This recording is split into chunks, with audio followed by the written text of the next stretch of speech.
Boa noite, amada igreja. A paz do Senhor Jesus seja sobre cada um de vocês, amém? Pode sentar, meu querido, minha querida. Glória a Deus.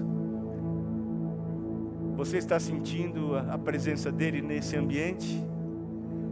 Então vamos aplaudir essa presença gloriosa mais uma vez. Obrigado, Jesus. Obrigado porque o Senhor está nesse lugar.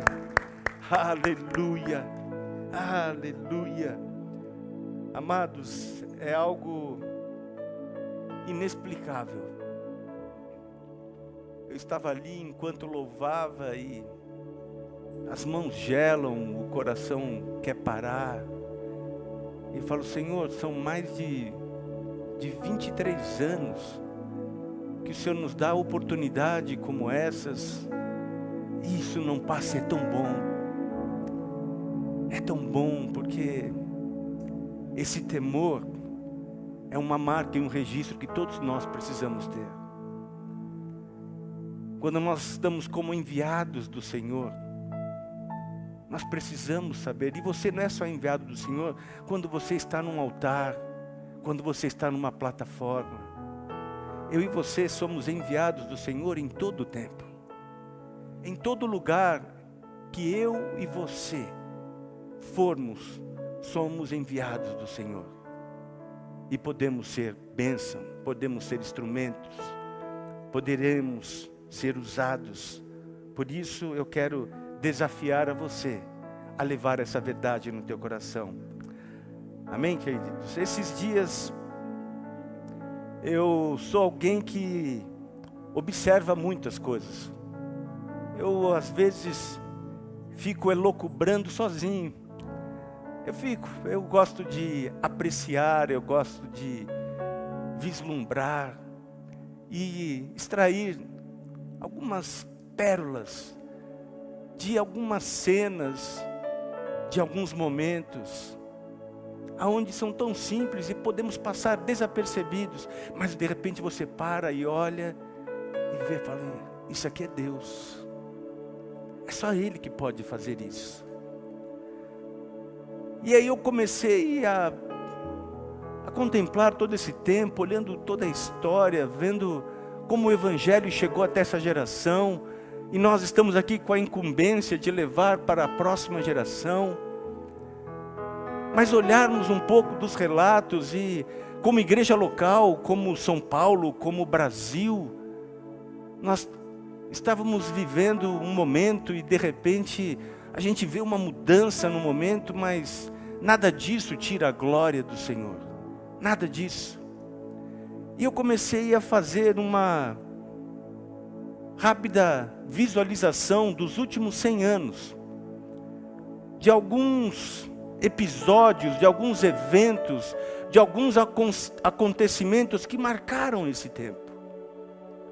E em todo ele, o Senhor estava ali presente. No começo do século passado, retrasado, 1900, século passado, houve aquele grande avivamento da Rua Azusa. Grande avivamento. Até pouco tempo atrás, estávamos ali com a peça de teatro do Teatro Nici, poderosa. E nós vimos que naquele lugar, as pessoas que estavam passando pela rua eram atraídas pela presença de Deus e entravam naquele ambiente onde os pregadores subiam num caixotinho e entregavam suas vidas para Jesus. Você fala, uau, que avivamento poderoso, que coisa tremenda. Mas você olha para isso e alguns poucos anos depois, no ano de 1918, 1919, uma grande pandemia entrou no mundo. A gripe espanhola, que apenas no ano de 1918 dizimou mais de 50 milhões de pessoas. E estima-se que no ano seguinte, nesses 2 anos, não havia a tecnologia dos tempos atuais, mas mais de 100 milhões de pessoas foram dizimadas por esta pandemia. Você fala, meu Deus, como é que é isso? E aí eu comecei a olhar para outras situações como essa que tiveram, porque tudo é pautado em cima da gripe, é o vírus da gripe, aí você vê a gripe. Tivemos 2 guerras mundiais, porque um pouquinho antes da gripe espanhola, teve a Primeira Guerra Mundial, aí depois nós vimos a Segunda Guerra Mundial, aí nós vemos a gripe asiática no ano de 1957, 58, que não chegou no Brasil, mas na Europa, Estados Unidos, Ásia e alguns lugares, e também milhares e milhões de pessoas sofreram por causa dessa pandemia também. Vimos a gripe de Hong Kong no ano de 68 e 69, a gripe suína no ano de 2009 e 2010, e agora esse coronavírus. Aí, se nós deixarmos que a nossa natureza humana, que o coração humano fica olhando para tudo isso, bate um desespero. Porque você fala, como é que pode isso? Milhões de vidas foram infectadas e ceifadas ao longo desses 100 anos. Mas começou o século com um grande avivamento. Como é que é isso? Mas as coisas não pararam por aí. Conceitos criados por homens que trouxeram distorções da verdade aconteceram nesses últimos 100 anos de uma forma assustadora.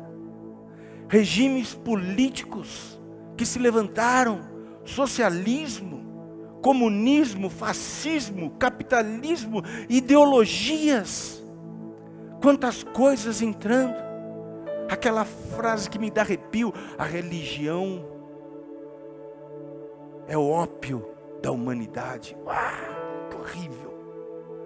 E esses pensamentos humanistas, essas ideias de homem, querendo impedir, querendo apagar o fogo e a chama do Espírito Santo de Deus. E muitos perguntavam assim, por que Deus não mudou tudo isso? E eu respondo, porque o homem não mudou em Deus.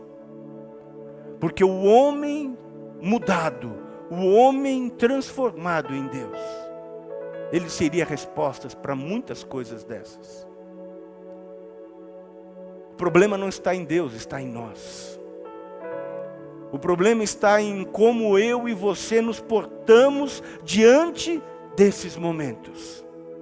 Aqui estamos no ano de 2021, desde janeiro de 2020, quando entrou essa pandemia, e olhamos para este cenário, e mesmo numa igreja hoje com um distanciamento dentro de um protocolo estabelecido, nos alegramos porque eu posso olhar para olhos, não posso ver para bocas. Não sei se você está sorrindo, se você está bocejando, mas eu sei que você está aqui e outros estão escutando. Temos falado, nós sonhamos com aqueles dias de nos reunirmos, como foi dito hoje de manhã pelo pastor Djalma, e de podermos nos abraçar de verdade. De vez em quando a gente dá uma, ninguém é de ferro. Mas o Senhor tem nos guardado. Mas eu olho para tudo isso, eu olho para toda essa situação e falo, Senhor, o que nós precisamos fazer? Qual é a nossa ação diante de tudo isso? E aí há um texto em 1 Coríntios, capítulo 9, versículo 24. Todos, na verdade, correm, mas um só leva o prêmio. Correi de tal maneira que o alcanceis. Correi de tal maneira que o alcanceis. Ele traz essa analogia porque numa competição, um só que vai vencer. Mas ele diz para mim, não é que vai vencer só um, mas ele fala da mesma maneira que este que correu no estádio para vencer, correi vós também. De tal maneira correi.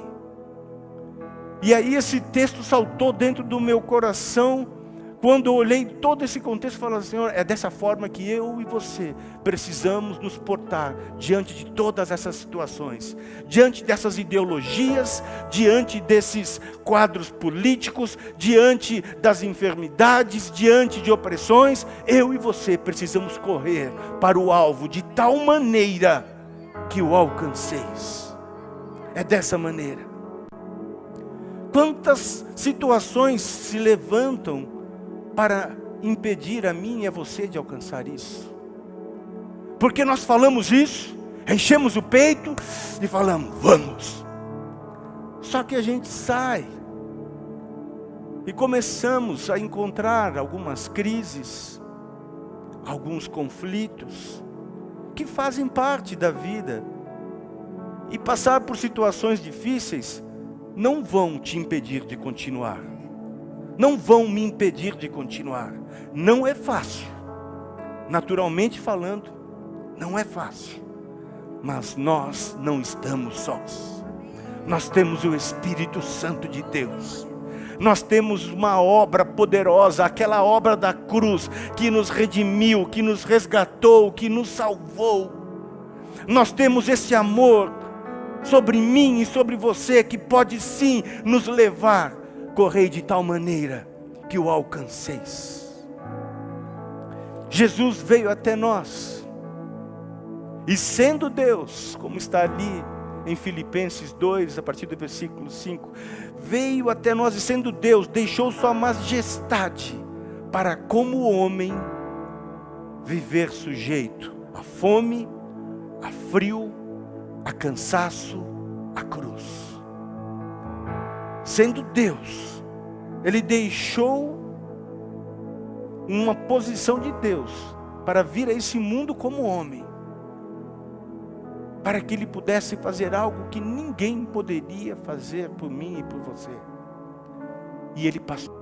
E nós vemos uma passagem que se encontra ali em Mateus 26, versículo 38 e 39, um pouco antes de Jesus ser entregue à prisão e à morte de cruz. Então lhes disse, a minha alma está profundamente triste até a morte. Ficai aqui e vigiai comigo. Adiantando-se um pouco, prostrou-se sobre o seu rosto, orando e dizendo, meu Pai, se possível, passe de mim este cálice. Todavia não seja como eu quero, e sim como tu queres.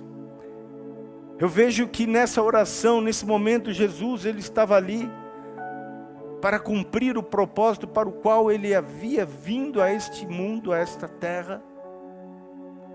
E Ele estava ali, tinha chamado os seus discípulos para estarem com Ele orando, porque Ele sabia por tudo que Ele ia passar. E naquele momento, porque Ele era 100% homem, 100% Deus. Mas naquele momento, onde Ele sabia por tudo que Ele ia passar, a sua alma estava doendo. O texto mais à frente diz que Ele suava sangue, e clinicamente falando, isso é um nível de estresse dos mais elevados. Ele sabia por tudo que Ele havia de passar. Mas o tremendo é que Ele fala isso, Pai, se possível, afasta de mim esse cálice. Aí eu vejo que imediatamente entrou dentro dele a consciência divina, mas eu preciso passar por isso. Que não seja feita a minha vontade, mas a sua. E por causa disso, uma conta impagável que estava sobre mim e sobre você, foi paga.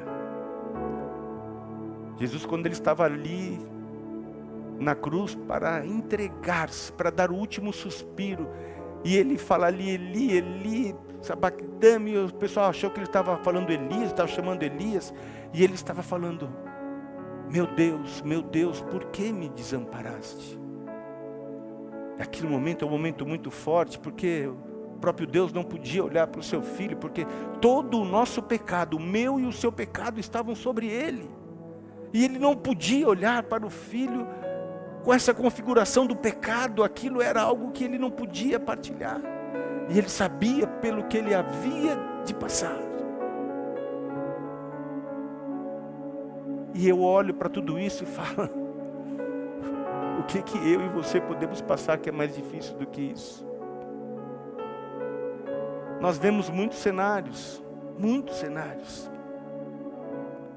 Mas Jesus não abandonou o propósito. E eu estava falando com a minha esposa hoje pela manhã, foi interessante, porque eu estava chegando aqui na igreja, no estacionamento, encontrei uma família, e poxa, fazia tempo que eu não os via, eles são de mais idade, e aí eles estavam saindo, porque ela não estava passando muito bem, estava com pressão alta, e aí oramos com eles. No final do culto eu fiquei sabendo que o pastor Djalma, nosso apóstolo, também orou com ela. Ela está bem, estamos orando aí para que ela fique plena, em nome de Jesus. A irmã Mirtes, nossa querida irmã, ore por ela. E nós entramos aqui, eu chego aqui dentro, já encontro de cara uma irmã querida, que ficou viúva aí nesse período, irmã Graça. E aí, minha irmã, como é que você está? Ah, pastor, tem dia que não está fácil, mas eu vim para culto. Eu falei, é isso, minha irmã. Eu falei, nós agradecemos ao Senhor. Aí saí dali, encontro uma outra situação, uma outra família. Então nós vamos encontrando, e isso está sendo algo frequente. Mas só de vê-los aqui, aquela irmã não estava se sentindo bem, mas falou, eu vou na igreja. Ela não conseguiu permanecer, ela saiu, mas ela veio. A outra passando por um processo do luto ainda, sofrendo pela saudade, mas glorificando a Deus. Aí a outra família também que sofreu uma perda dura da mesma forma. E eu falava dentro de mim, isso é desse jeito. É assim que eu e você precisamos caminhar diante de todas essas coisas. Temos visto tantas pessoas vivendo crises, sobre crises, conflitos, sobre conflitos, pensando em parar e desistir. Mas nessa noite eu venho dizer para você, não pare, não desista, em nome de Jesus. E ainda digo mais, por que parou? Para você que parou, por que parou? Para que você parou? Muitas pessoas nesse processo não estão aqui no nosso meio. Tem muita gente que esfriou. Amados, estamos aí, a gente coloca máscara, passa álcool gel, mas vida que segue. Já pensou ficar 2 anos dentro de casa enclausurado? Isso resolve alguma coisa? Não, é pior. Existem dados que provaram isso. Precisamos cuidar, evitar aglomeração, é o que estamos fazendo, mas está tudo. Agora, por que parou? Porque você que está nos assistindo, ei, cadê você? Por que parou? Parou para fazer o quê? Você não foi chamado para isso, você foi chamado para alcançar, correr de tal maneira que o alcanceis. Nós não queremos que ninguém fique para trás. Nós queremos como igreja ver todos alcançando, todos chegando lá. Muitas vidas estão paralisadas por diversas circunstâncias, e não são os anos de experiência, não é quanto Deus já te usou, mas é estar alinhado ao propósito, entender que a igreja se move como organização, e que alinhados com ordem, debaixo da autoridade, vamos vencer, em nome de Jesus, amém? É assim, somos afetados pelo que vemos, e muitas vezes deixamos de viver conquistas por sermos levados pelo que vemos. Muita gente tem parado pelo que vê. Outro dia aqui passamos por uma onda, vocês lembram? O pastor Adson está com Covid. A pastora Vanessa está com Covid. O outro irmão está com Covid. Meu Deus, o Covid está na igreja, ninguém vai para a igreja. Para, calma. Menos. Ei, vamos caminhar, vamos avançar. Nós não fomos chamados, Deus não se agrada com aqueles que retrocedem. Nós vamos correr de tal maneira que o alcanceis. Uma das grandes lições que eu aprendi com isso, está no texto de Números, capítulo 13, ali no versículo 1 e versículo 2. Fala de quando Deus diz a Moisés, para enviar 12 homens. Disse o Senhor a Moisés: envia homens que espiem a terra de Canaã, que eu hei de dar aos filhos de Israel. De cada tribo de seus pais enviareis um homem, sendo cada qual príncipe entre eles. Nesse momento, eles foram chamados para isso. O próprio Deus falou assim com Moisés: enviou-os Moisés do deserto de Parã, segundo o mandado do Senhor. Todos aqueles homens eram cabeças dos filhos de Israel. Ele deu aos filhos de Israel. Quando Deus aparece para Moisés ali na sarça ardente, ele fala: olha, estou te chamando, você vai libertar o meu povo, que está cativo há mais de 400 anos, e eu vou te usar, se prepara. Mas eu tenho toda aquela história que você conhece de Moisés, e ele falou: e vou preparar uma terra que mana leite e mel, e você vai conduzir o meu povo até lá. Direção, objetivo, propósito. Como diz o militar, lição dada, não é lição, como é que é? Tarefa dada, tarefa cumprida. E vão para cima. Ele tinha isso. Quem falou? O próprio Deus. Eles já haviam saído, vocês lembram? Saíram de um jeito do Egito, 10 pragas violentas, porque Faraó não abria o coração de jeito nenhum. E o Egito tomou 1, 2, 3, 10. Até a última, que era dos primogênitos, se vocês lembram.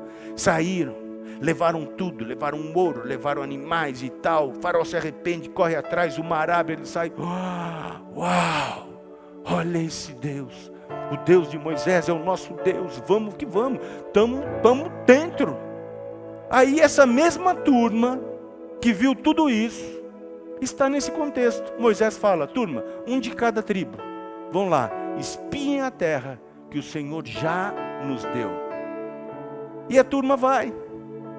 E a turma chega lá e falou: 40 dias eles permaneceram e voltaram. E aí, como é que é a terra? A terra é boa. Olha os frutos, cachos de uva. 2 caras para carregar o cacho de uva. Frutas e abundante. Tem leite e mel, mas tem gigante, tem os anaquins. As cidades são fortificadas. Não é para nós, não é para nós. Mas Deus tinha dito para eles. Ele deu aos filhos de Israel. Olha do versículo 25 ao 33 que diz a esse respeito. Ao cabo de 40 dias voltaram de espiar a terra. Caminharam e vieram a Moisés e Arão e toda a congregação dos filhos de Israel no deserto de Parã, a Cádiz. Deram-lhes conta a eles e a toda a congregação e mostraram-lhes o fruto da terra. Relataram a Moisés e disseram: fomos à terra que nos enviaste, verdadeiramente mana leite e mel, este é o fruto dela.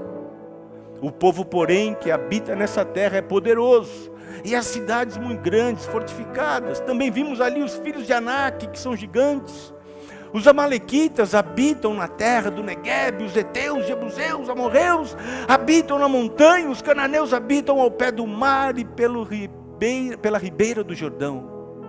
Então Calebe fez calar o povo perante Moisés e disse: eia, subamos e possuamos a terra, porque certamente prevaleceremos contra ela. Correi de tal maneira. Porém os homens que com ele tinham subido disseram: não poderemos subir contra aquele povo, porque é mais forte do que nós. E diante dos filhos de Israel infamaram a terra que haviam espiado, dizendo: a terra pelo meio da qual passamos a espiar é terra que devora os seus moradores, e todo o povo que vimos nela são homens de grandes estatura. Também vimos ali gigantes, os filhos de Anak são descendentes de gigantes, e éramos aos nossos próprios olhos como gafanhotos, e assim também o éramos aos seus olhos. Foi assim que eles deram essa narrativa. Mas havia uma direção, havia uma instrução. Por quê? Por que desistir? Eu estou falando de pessoas que viram o mar se abrir, que passaram pelo mar, que viram as pragas, que sabia que Deus havia dito isso, mas de repente aquilo que eles estavam vendo, as circunstâncias que eles viram, parece que apagou todo aquele histórico que eles tinham. Tudo aquilo de poderoso que eles tinham visto o próprio Deus fazer. Pararam, desistiram diante de uma direção que Deus já havia dado a eles. Murmuraram, mesmo vendo tudo que Deus havia feito. Deus abriu o mar, Deus enviou o maná, chuva de codornizes. Eles queriam, a gente não tem pão. Maná, todo dia de manhã estava maná, recolhia. Ai, que vontade de comer carne. Codorniz, turma mimada. Ai, está muito calor, deserto durante o dia é calor, não tem problema. Coluna de nuvem para guiar vocês e para ficar a temperatura ambiente. À noite no deserto é muito frio, não tem problema. Coluna de fogo para guiá-los e caminhar. Sabe, e essa turma que viu tudo isso, quando chega na hora de entrar no propósito da terra, pararam. Por que parou? Por que parou? Por que você parou? Você que tem uma palavra de Deus para a tua vida, você que tem um chamado de Deus, você que foi chamado para servir na casa do Senhor, para viver comigo, por que você parou? Para que você parou? E no capítulo 14, do versículo 27 ao versículo 38, eu não vou ler para a gente ganhar tempo, mas fala das consequências. Eles quiseram apedrejar Moisés, porque Josué e Caleb falou aqui, eia, o que é isso? Vamos entrar nessa terra. E eles quiseram apedrejar Moisés, Caleb e Josué. Aí Deus entra, não. Mas aí vem a consequência. Aí a batata assou. E Deus falou, ei, estou cansado dessa turma. Murmuram e fiz eles saírem do Egito com riquezas, com tudo, reclamaram por causa de pão, reclamaram por causa de carne, reclamaram por causa de calor, tudo, só reclamam, cansei. E Moisés chegava lá, não Deus, não cansa não, peraí Deus, um coração misericordioso, mas ele falou, não vai ficar assim não, para cada ano, para cada dia, foram 40 dias, para cada um desses 40 dias, vai ser um ano, que eles vão ficar rodando nessa terra e não vão chegar no objetivo. E toda essa geração acima de 20 anos de idade não vai entrar nessa terra, senão Josué e Caleb. Dos outros que tinham 20 anos ficaram andando e foram morrendo. Quando acabou aquela turma, tá, agora vão entrar. Sofreram uma severa consequência. E nós temos recebido tantas direções de Deus. E eu olho para essa palavra e trago para nós nos dias atuais, e nós temos visto tantas situações, temos tratado algumas crises e alguns conflitos, que temos sido acionados para trazer uma direção, e temos visto exatamente isso, algumas pessoas desistindo de uma direção que Deus deu, porque de repente no caminhar, alguns conflitos aconteceram, algumas decisões erradas levaram, e deixa de se alcançar aquilo que foi liberado por Deus, por causa de situações que estão vendo e vivendo. Para vencermos em cada área de nossa vida, precisamos tomar algumas ações. Existem áreas de nossa vida que têm causado algumas paralisias, mas para que eu e você possamos vencê-las, precisamos tomar algumas atitudes. E muitas vezes são atitudes tão práticas, tão simples, mas que ajudarão a mim e a você a chegar lá. Por exemplo, se você está com alguma dificuldade com você não tem cuidado do seu corpo como deveria cuidar. Cara, essa turma andava. Por isso que eu acho que ali não tinha ninguém com problema. Sabe por quê? Porque andava, caminhar é bom. Então ande, caminhe. Cuide do seu corpo, cuide do seu físico, cuide da sua alimentação, cuide do seu descanso. Por quê? Dessa forma você vai ter saúde e todas essas situações que muitas vezes tentam te parar como uma limitação. Ai, não está dando, está pegando. Eu vou falar para você, eu estou com um nervinho ciático aqui. Semana passada eu fui dar uma de super-homem lá em casa. Falei, vou deixar minha patroa feliz. Aspirei, varri, lavei, esfreguei a cozinha. Fiquei 4 dias. Estou chegando na categoria sexo aí, daqui a pouco já viu, né? Sexentinha, daí já o corpo fala, você não é mais aquele menino. Dá para fazer algumas coisinhas, mas se cuida. Então, são coisas práticas. Mas limitações físicas não vão te impedir de experimentar o mover de Deus na tua vida.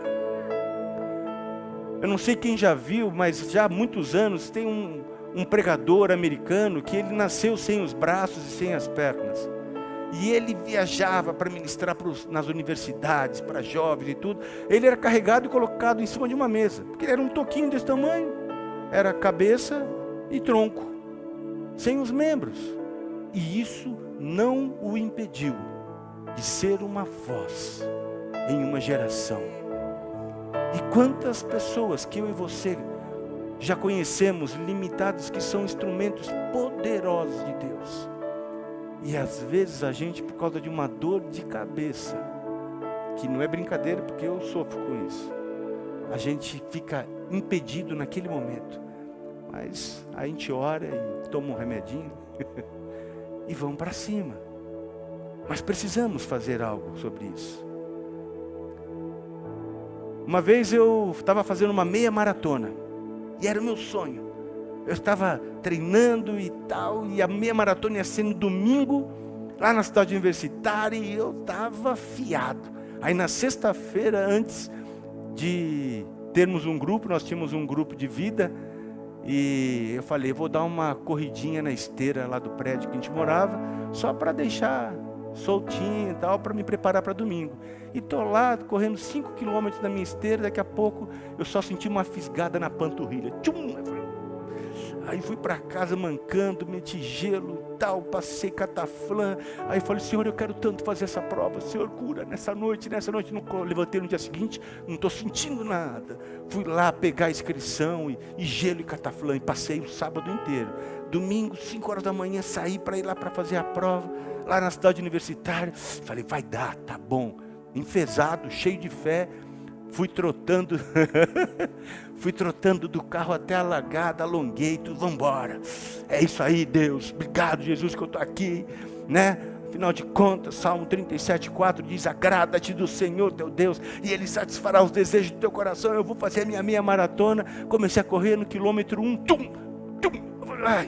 eu falei, meu Deus, o carro está tão longe, o que eu vou fazer? Eu mancando, daqui a pouco passou do meu lado um perneta, com 2 perninhas daquelas de ferro assim. Falei, o cara não tem nem panturrilha. O cara vai embora, foi embora. Falei, eu vou. Eu fui jogando, completei os 21 quilômetros. E passou aquela dor. E aí eu extraí uma lição extraordinária. Não são algumas limitações que surgem em alguns momentos que vão te impedir de realizar feitos poderosos no Senhor. Não são. Muitas experiências que podem ser vividas por nós, ou não, o Senhor conhece. Deus sabe, Deus pode, se Deus quiser, Deus fará. Percebe? Mas cabe a nós fazermos algo para que isso se cumpra. Precisamos ter alguns cuidados. Cuidado com a nossa saúde, cuidado com o nosso corpo, cuidado com a nossa mente, cuidado com a nossa alma, com as nossas emoções, cuidado com o nosso espírito. O que tem te enchido? Você tem sido suprido pela palavra de Deus? Você tem buscado o alimento poderoso, genuíno, verdadeiro, que é a palavra de Deus, que satisfaz, que fala, que nos corrige, que nos ensina, que nos anima, que nos fortalece? Se nós não buscarmos a palavra de Deus para que nela meditemos de dia e de noite, como diz Salmo capítulo 1, como que você vai conseguir extrair alguma coisa? Você não vai extrair porque você está fazendo atividade física, uma boa alimentação, não. Isso é parte. Mas a palavra, ela tem que ser o centro. Deus tem que ser o centro na minha e na sua vida. Humanamente falando, vemos pessoas normais se superando para alcançarem algumas conquistas. Pessoas que não têm a palavra e que se esmeram, se dedicam e conseguem algumas conquistas. Legal, bacana. Mas tem mais do que isso. Tem muito mais. Vá e faça aquilo que está no teu alcance. Não deixe de fazer aquilo que está no teu alcance. Porque não adianta também você ficar lendo a palavra de dia e de noite, só que lendo a palavra, tomando garrafa de Coca-Cola, comendo coxinha, comendo um monte de fritura, entendeu? Você vai estar cheio da palavra, cheio também. Aí daqui a pouco você fala, dá um aleluia, glória, e Deus te recolhe, porque você fala, entupiu as tuas veias. Artéria, me perdoa. Então nós precisamos fazer alguma coisa, mas existe uma limitação muito grande que se chama a nossa alma, as nossas emoções. E é nela que nós temos visto, porque o que mais se ouve falar nesse dia são as doenças de alma. Todas as doenças de alma, tudo que a gente ouve aí, um monte de nome novo que apareceu, que a gente nem, estava tudo aí, tudo doença de alma, brotando assim, multiplicando. O que é isso? Não, essa síndrome do preto. Meu Deus. E pessoas, você quer ver alguém, na Bíblia tinha isso. Olha para Elias, profeta de Deus. Veja ali no capítulo 17, ele vem, sobre a minha palavra não vai chover. Não choveu. Uau! Elias mandou e ficou sem chover. E rei Acabe, que era casado com uma mulherzinha ruim, Jezabel, e ele era tonto. Ela fazia jezabezada dela lá, e tá lá e tal, e aquela coisa, e 3 anos, e não chovia, e fome, e seca, toda aquela confusão. E naquele tempo Deus falou, sai, vai para tal lugar, vou te sustentar. O corvo ia, levava comida e tal, e ele andou e foi. Depois ele volta e o Jezabel, Acabe estava na dele, falou, pega esse cara. E aí tinha Obadias, que era um servo lá de Acabe, que falou, encontrou com ele, Elias, por favor, só que Obadias temia o Senhor. Vai lá, o rei está precisando falar com você, fala para ele que vai chover. Se eu vou lá e falo, depois se não aparece, ele vai me matar. Obadias falou, cara, eu protegi 100 profetas, separei 50, sustentei eles com pão e água, porque Jezabel estava matando todos os profetas. Eu reconheço que o teu Deus é o Deus Todo-Poderoso. Tá bom, aí chegou a hora, pintou o encontro lá, Elias e Acabe. Falei, o seguinte, vamos resolver uma parada aqui. Se o teu Deus aí, com D minúsculo, ou meu Deus, quem é que é o Deus? Vamos fazer o seguinte, vamos fazer uma prova, né? Vamos colocar aí o sacrifício, fazer e falar, aquele que Deus receber, esse é o Deus verdadeiro. E os caras foram lá, os profetaiadas lá de Baal, e fizeram lá, e meteram fogo, e se batia, e sangrava, e manda fogo, e ficava do lado, e nada de vir fogo, e Elias não tirava, fala mais alto, de repente ele não está escutando, talvez ele esteja dormindo, vai lá, daí nada, daí chegou a vez dele. Olha só, não tinha água. Daí ele chegou, mandou abrir uma vala, colocou lá as pedras, 12 tribos, todos os atos proféticos. E aí pegou e falou, enche de água. Aí pegou, molha a lenha. Já viu lenha molhada pegar fogo? Não, molha a lenha, né? Molha o sacrifício, molha, encharca aí. Deus, manda, fire. Fogo. O Deus de Elias é o verdadeiro Deus. Pois é, vem cá, os 400 profetas, vem cá. Cheio de Deus. Cheio. Aí daqui a pouco, a endemoniada lá da Jezabel falou, o que é que esse cara está pensando? Esse cara que foi ousado, que fez tudo isso, sabe o que ele fez? Fugiu de Jezabel. Deus, tira a minha vida. Já devia ser alguma crise dessas aí que ele teve. Não tinha psicólogo para atender ele.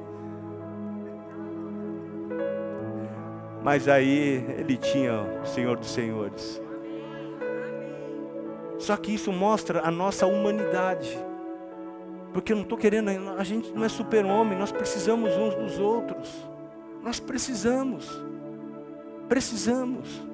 Aquele texto que até o pastor Djalma falou esses dias de Eclesiastes, porque a gente usa ele muito para casamento, melhor serem dois, mas ele também pode ser utilizado exatamente nisso. Ei, meu irmão, fica do meu lado, eu não posso andar sozinho.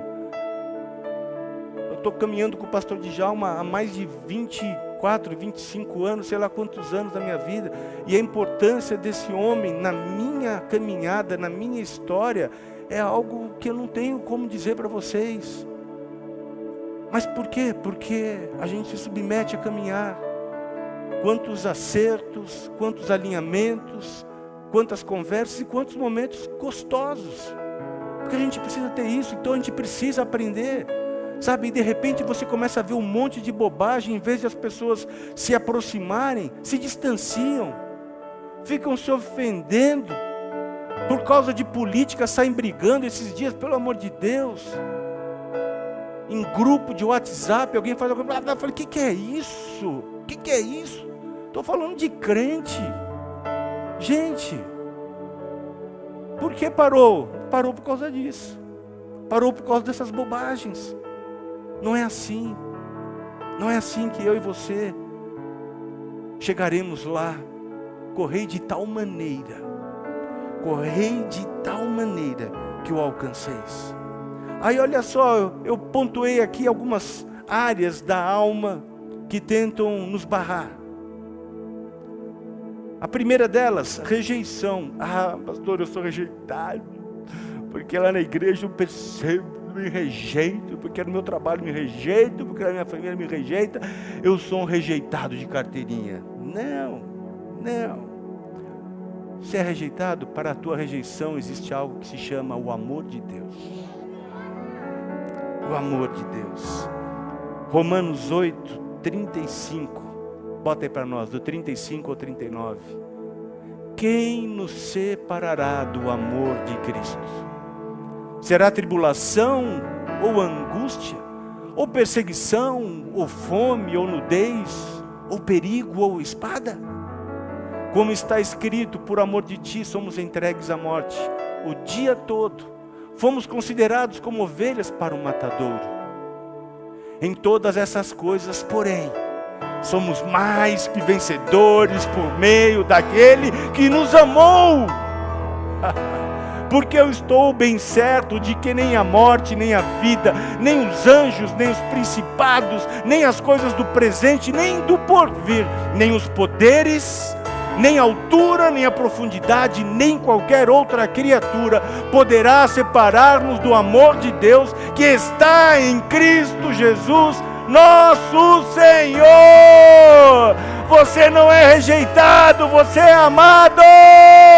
Aleluia! Aleluia! Aleluia! E rejeitado o quê, cara? Ser amado. Ai, eu estou com remorso. Eu fiz muita coisa errada. Ei, se eu começar a falar para o senhor aqui, o senhor vai parar de me amar? Não, confesse. Ah, mas eu não posso me perdoar. Se perdoe. Para remorso, o que nós temos? Qual que é o antídoto da alma para o remorso? Arrependimento. Arrependimento. Mudança de atitude. Remorso é um sentimento, arrependimento é mudança de atitude. Eu não faço mais aquilo. Aquele que roubava, não roube mais. Aquele que mentia, não mente mais. Aquele que adulterava, não adultere mais. Aquele que vivia na pornografia, não ande mais na pornografia. Aquele que era glutão, não glutine. Aquele que era pingaiado, não pingaia. E vamos, arrependa-se. E olha o que diz, Romanos 12, 2. E não vos conformeis com este século, mas transformai-vos pela renovação da vossa mente, para que experimenteis a boa, agradável e perfeita vontade de Deus. Aleluia! Aleluia! Então deixe o remorso para lá, que é sentimento, arrependa-se e seja transformado em nome de Jesus. O terceiro ponto que tem sido algo que tem paralisado muitas pessoas é o desânimo. Pastor, esse período judiou. Eu tinha tantas lojas, tive que mandar os funcionários embora, tive que vender tudo, quebrei de marré. Estou devendo até o último fio de cabelo pelos próximos 10 anos. Eu não vejo a menor possibilidade, pastor, estou desanimado, não quero saber mais de igreja, não quero, o senhor sabe como eu ajudava, pastor, o senhor sabe que tudo aquilo que eu ganhava, eu ia lá, pastor, mas olha o que aconteceu, cadê Deus, onde é que Deus percebe, eu estou desanimado. Cara, para o desânimo existe um antídoto, se chama perseverança. Tiago 1, do versículo 2 ao 4. Tende por motivo de toda alegria o passardes por várias provações, sabendo que a provação da vossa fé, a sua fé está sendo provada, uma vez confirmada, produz perseverança. Ora, a perseverança deve ter ação completa para que sejais perfeitos e íntegros, em nada deficientes. É assim que acontece. Por isso nós temos histórias extraordinárias. O apóstolo Djalma, quantas vezes já compartilhou aqui essa história como empresário, do que aconteceu, do que virou, aí está aí, perseverou, não deixou o desânimo. Foi fácil? Claro que não. Ouviu algumas pessoas que o tocaram, sim, mas por isso são escolas, por isso são referências nessa geração. E a tua história de desânimo e de derrotado momentaneamente, ela pode ser transformada num referencial para a próxima geração. Então, tire o desânimo e seja perseverante em nome de Jesus. Já estamos acabando. O quarto é a decepção. Pastor, eu fui de um ministério, o senhor não está entendendo. Foram 20 anos naquele ministério. Depois de Deus, eu era o terceiro. Estava ali, ó. E sabe o que fizeram? Puxaram o meu tapete, pastor. Puxaram. Acabou com o meu ministério. Porque as pessoas falaram, me maldisseram e não sei o que. Decepção. Não, pastor, estou decepcionado. Porque o meu marido, que é a minha esposa, porque o irmão que era meu sócio, porque, e traz um monte de coisa para justificar a sua decepção. Sim, quem nos decepcionou aqui? Quem? Nós sofremos isso, mas tudo isso são escolas. São escolas porque quando a gente se decepciona com pessoas, a gente olha para aquele que nunca vai nos decepcionar. Nunca. E aí, para isso, nós temos o que? A confiança nele.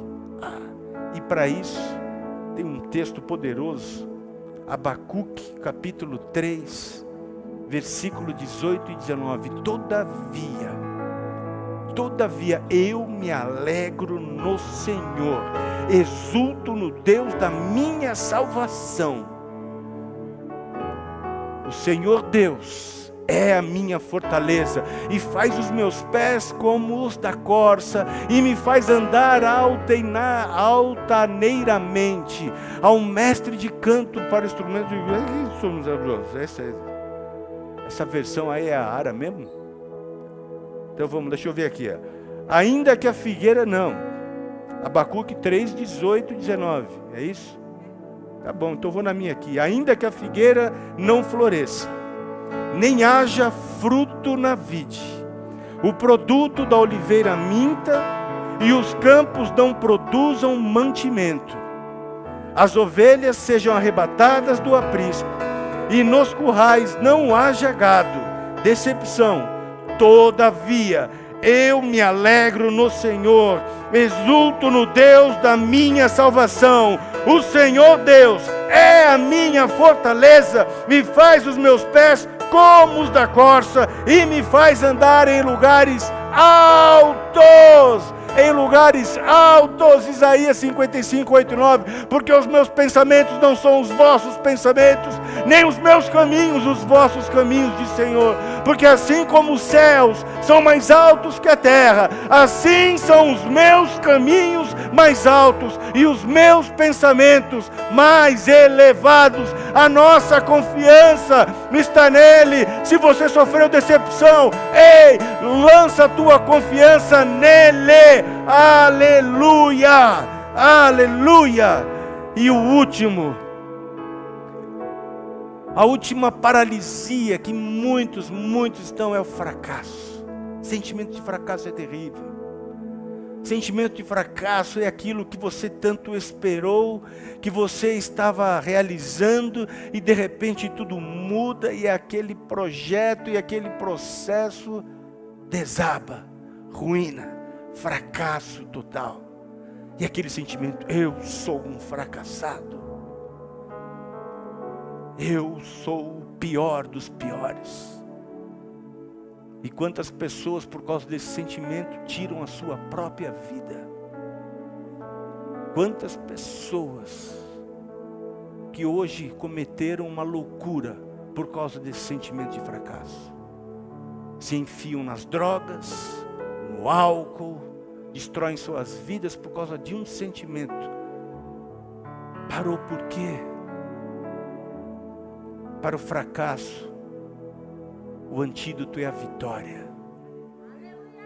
1 João, capítulo 5, versículo 4. Porque todo o que é nascido de Deus vence o mundo. E esta é a vitória que vence o mundo. A nossa fé. A nossa fé. Quem tem fé em Deus aqui?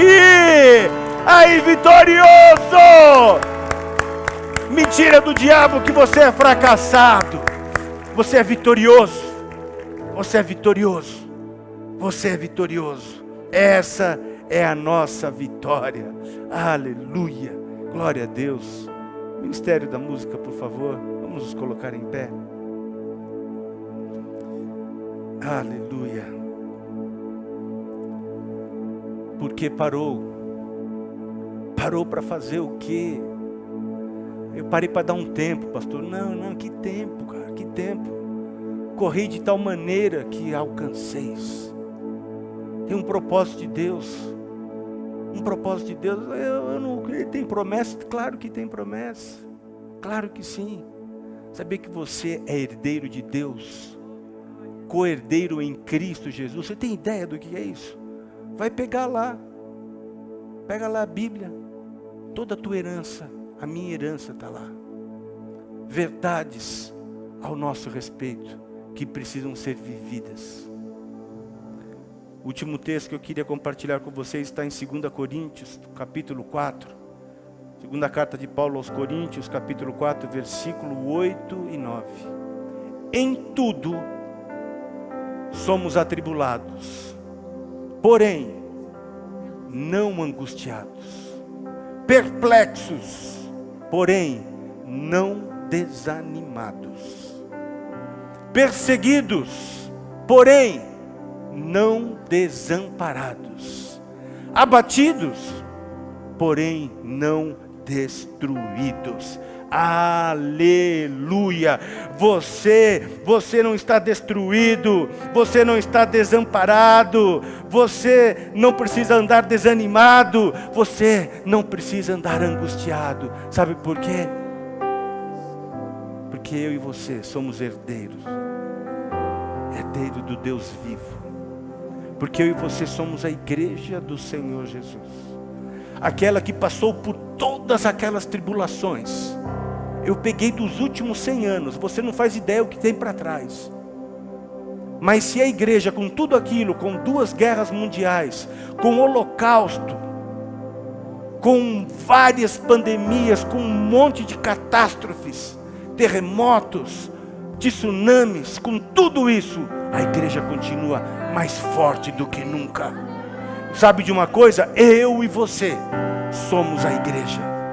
Então, se você entrou nesse lugar, abatido, desesperançoso, fracassado, desanimado, você não vai sair desse lugar do mesmo jeito que você entrou, porque existe uma liberação de Deus sobre a minha e a tua vida, para que eu e você caminhemos e andemos nessas verdades. Você recebe isso? Então dá um glória a Deus aí, aplauda ao Senhor. Aleluia! Louvado seja o nome do Senhor.